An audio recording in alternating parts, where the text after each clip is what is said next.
Hello students, today I am going to start my fourth lecture on light, reflection and refraction. In my previous lecture, I have studied about image formation by convex mirror. In this lecture, first I have given a question. Let me see. The question is, name a mirror that can give an erect and enlarged image of an object. So we have studied the image formation by both the mirror, concave and convex mirror. If you see my previous lectures, you will see that a concave mirror will produce an enlarged image, and that enlarged image will be erect one. When the concave mirror will produce the enlarged image when the object is placed in between focus and the pole. For this answer, you can refer to my lecture number 2. So that was a small question. Like this type of question you may get. Next, I will start my topic, sign convention for reflection by a spherical mirror. So to study the reflection by a spherical mirror and to do some problems, we have to study this sign convention.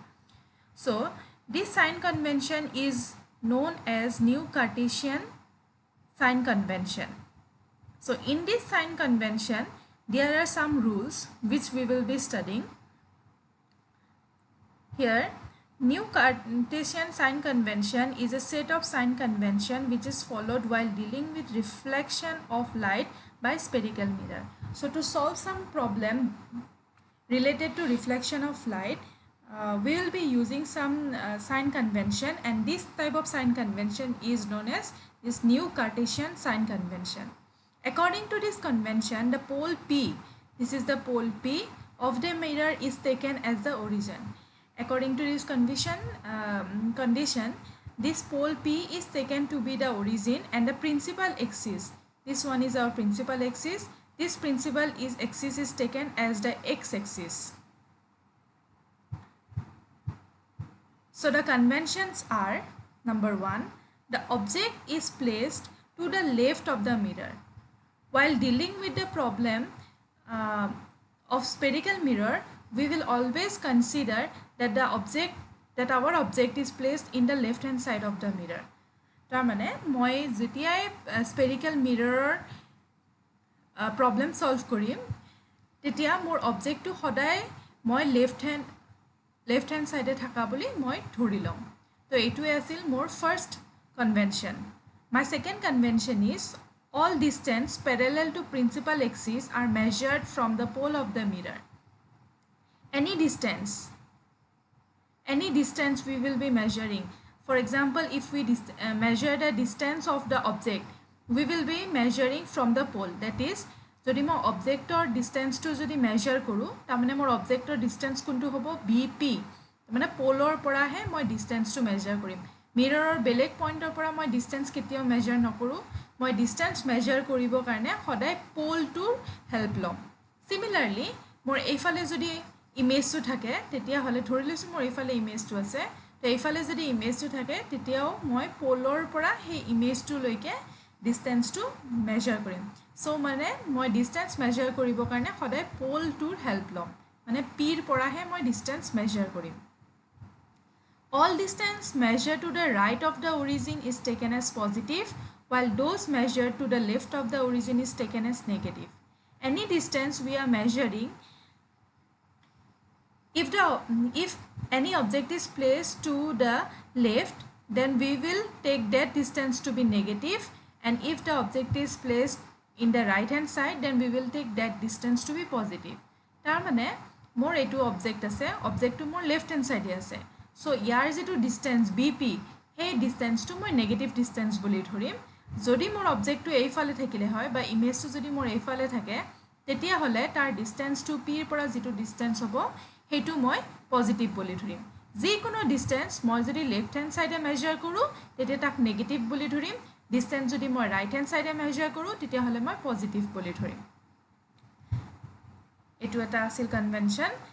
4 number কনভেনশ্যনটো হ'ল distance measure perpendicular and above the principal axis is taken as positive আৰু 5 নম্বৰটো হ'ল distance measure perpendicular and below the principal axis is taken as negative তাৰমানে আকৌ যদি মই ফিগাৰটো ৰেফাৰ কৰোঁ ডিষ্টেঞ্চ যদি আপৱাৰ্ড ডিষ্টেঞ্চ মই যদি মেজাৰ কৰোঁ তাৰমানে বিৰ পৰা এ লৈকে এই ডিষ্টেঞ্চটো যদি মই মেজাৰ কৰোঁ তেতিয়াহ'লে সেই ডিষ্টেঞ্চটোক মই পজিটিভ বুলি ধৰোঁ আৰু যদি ডিষ্টেঞ্চটো মই ডাউনৱাৰ্ড মেজাৰ কৰোঁ তেতিয়াহ'লে সেই ডিষ্টেঞ্চটো মোৰ নেগেটিভ বুলি ধৰিম চ' এইখিনি আছিলে মোৰ নিউ কাৰ্টেছিয়ান চাইন কনভেনশ্যন আকৌ এবাৰ ৰিপিট কৰিছোঁ মই ডিষ্টেঞ্চ সদায় মেজাৰ কৰিম with respect to pole distance যদি মোৰ ওপৰৰ ফালে থাকে তেতিয়াহ'লে ইয়াক পজিটিভ বুলি ধৰিম ডিষ্টেঞ্চ যদি মোৰ তলৰ ফালে থাকে তেতিয়াহ'লে তাক মই নেগেটিভ বুলি ধৰিম যদি ডিষ্টেঞ্চটো মোৰ লেফ্ট হেণ্ড ছাইডে থাকে তেতিয়াহ'লে নেগেটিভ বুলি ধৰিম ডিষ্টেঞ্চ যদি মোৰ ৰাইট হেণ্ড ছাইডে থাকে তেতিয়াহ'লে মই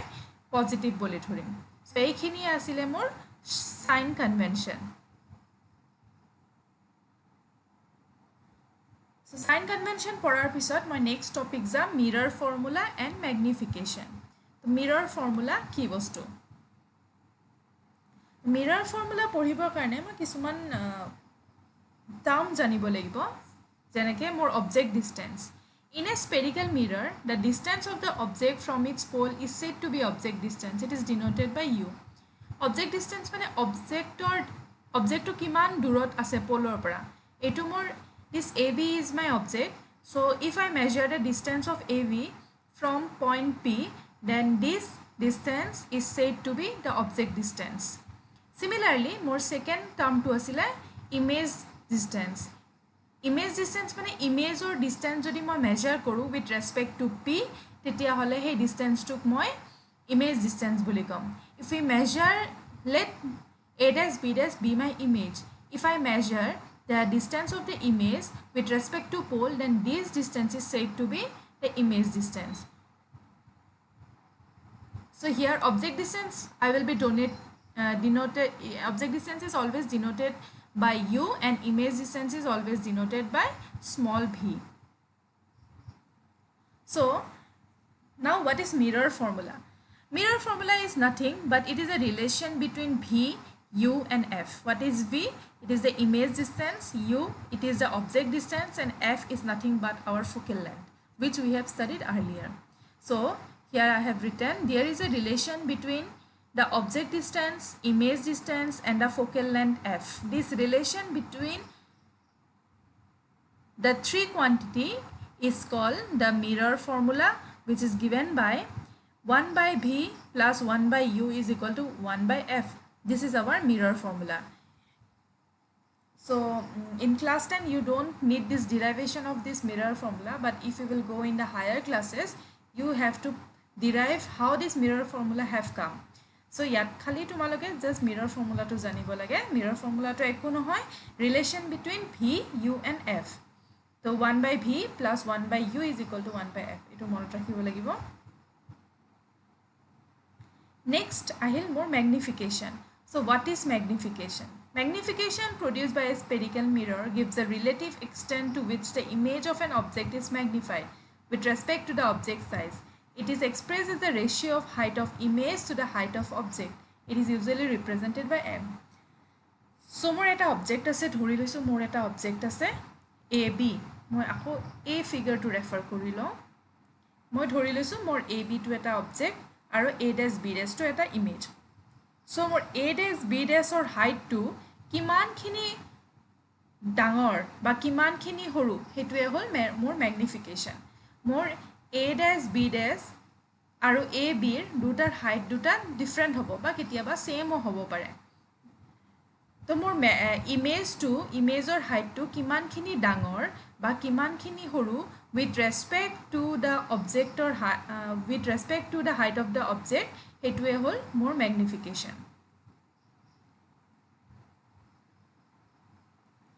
so if I represent h be the height of the object, h dash be the height of the image, then magnification which I will be denoting by small m is nothing but the ratio between height of the image h dash divided by height of the object h. This one is the relation m is equal to h dash by h. Again, we can also express magnification m by minus v by u. What is v? V is image distance, and what is u? U is object distance. So this is another expression of magnification. That is, we will get two different expression of magnification. One is m is equal to h dash by h, and another m is equal to minus v by u. So now this is the thing you have to know. When the value of m is negative, jetia moi m or value ulam, m or value to jodi moi jodi final value to jodi negative pao, tetia hole mor image to real hobo. This will indicate that my image is real.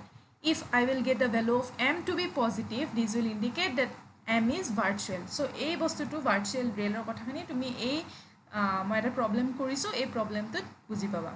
Ta mane m or final value to jodi negative hoy, tetia hole image to real image hobo, m or final value to jodi positive hoy, tetia hole image to virtual image hobo.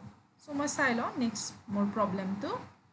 A convex mirror used for rear view on an automobile has a radius of curvature 3 meter. So radius of curvature mane r 3 meter. If a bus is located at 5 meter from the mirror, find the position, nature and size of the image. Moki ulaba dise position, nature aru size of the image. Koise convex mirror. So ekhon ekhon more convex mirror. Convex mirror or more center of curvature thakibo ekhini to center of curvature more kun phale thakibo right hand side. Yate dise tumar polar pora center of curvature loike distance ta mane radius of curvature to 3 meter. Jehetu etu right hand side ase, new Cartesian sign convention mote right hand side thaka distance bur mo hodai positive lom. So r is plus 3 meter. Object distance yate dise is bus is located 5 meter from the mirror. A mirror khonor pora bus to 5 meter away ase. Mane bus to ekhini manot thaka boli moi dhori luisu. Jehetu bus khon mirror khonor left hand side ase, hei karone left hand side thaka distance bur mo hodai negative lo. So u is equal to minus 5 meter. Etia mor image distance to ulabo lagibo aru image or height to ulabo lagibo. তো তার কারণে মই কি করু, মোর r দিয়া আছে, r দিয়া আছে, তারপর মই ফোকাল লেন্থ টো উলাই লব পাৰো. ফোকাল লেন্থ f কিমান হবো, r ডিভাইডেড বাই 2, তাৰ মানে 3 ডিভাইডেড বাই 2 1.5 মিটাৰ. তাৰ পিছত মই মিৰৰ ফৰ্মুলা ইউজ কৰি 1/v plus 1/u equal to 1/f use কৰি কেনে মই v ৰ ভ্যালুটো উলাই লৈছো. যেহেতু মই u দিয়া আছে, f মই ইয়াৰ পৰা পাই গৈছো. সো মই v ভ্যালুটো plus 1.5 meter paiso. Plus paiso mane more v2 right hand side thakibo. Ta mane mirror or behind dot mane mirror to piece phale thakibo more. The image is 1.5 meter behind the mirror. Etia magnification ulao m is equal to h dash by u. Ba aru eta formula ase m is equal to minus v by u. Tar pora moi v value to paisu. Minus sign to ase, e to minus sign, v value to paisu, u to more minus 5 meter asile.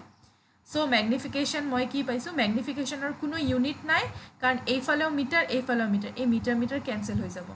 So magnification moi kiman paisu 0.23. Magnification to more 1 not ke kom paisu. 1 not ke kom paisu karone more image to ki hobo smaller than the object. Jodi moi magnification or value to 1 not ke besi palu hoy, tetia hole more image to object tut ke dangor hole hoy. Ete image to kiman khini horu by a factor of 0.23 factor more image to object tut ke horu pam. Image to ki hobo magnification to positive asile mo agote koisilu je magnification jodi positive hoy ete image to virtual hobo. Ar virtual image to virtual hoise erect hoise aru virtual hole erect hoboy, real hole he inverted hoy. So image is virtual, erect and smaller in size by a factor of 0.23. So আজি কাৰণে এইখিনি আছিল. Thank you.